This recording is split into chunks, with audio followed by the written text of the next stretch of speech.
reflection speech. I know you guys have heard it before, so I'm just re-recording it again. I'm gonna talk about something I did in art therapy at Chicago, at Rush University, for soldiers with post-traumatic stress. So in art therapy, they do something called art therapy. I know I just said that twice, okay. So in art therapy, it goes back in the Japanese tradition to where the Japanese believe you have three faces. The face you want the world to see, the face you want your family to see, and then there's your own face. But for veterans, like myself, combat veterans, there's only two. There's the face for everybody, and then there's the face for me. Because I don't want anyone to see me different, I don't want my family to see me different, I don't want any of that. So I just kind of keep it simple, cut and dry, 1 and 2, and that was kind of the general consensus as we were making this mask. I talked about it before, and I actually got it this time. So I'm going to show it to you guys, and I'll pass it around once I talk about the outside and the inside. So this is what it is. I actually drew this with markers. I didn't realize I was quite the artist, mind you.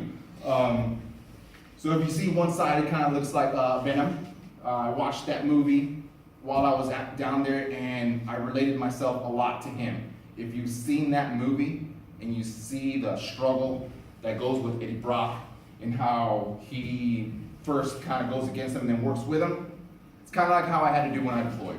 Being able to have to see things and do things I didn't want to do, but I had to unleash this monster here in order to get that job done.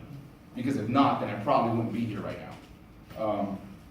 And then the little part here, how it's covered, is the American flag, the soldier, patriot, who I stand for and what I believe, but it gets overtaken sometimes by this guy. This is the face I want all y'all to see. Nothing's wrong with me, I'm all good, chipper, happy, no worries, right? Now, we turn to the back.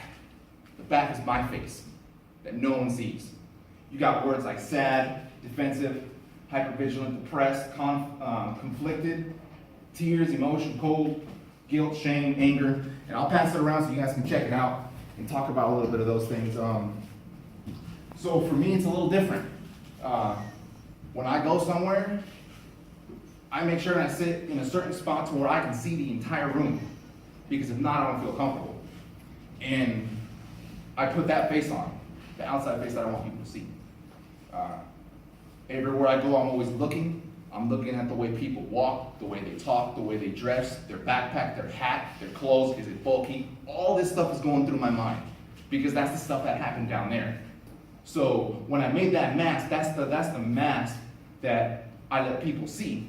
But really on the inside, it's a struggle. It really is.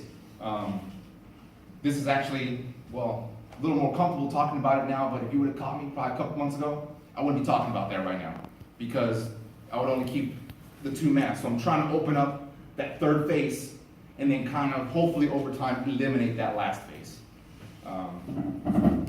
Thank you for listening to my reflection speech and letting you guys hear a little bit about myself and a little bit of insight about what I go through on the daily. Thank you.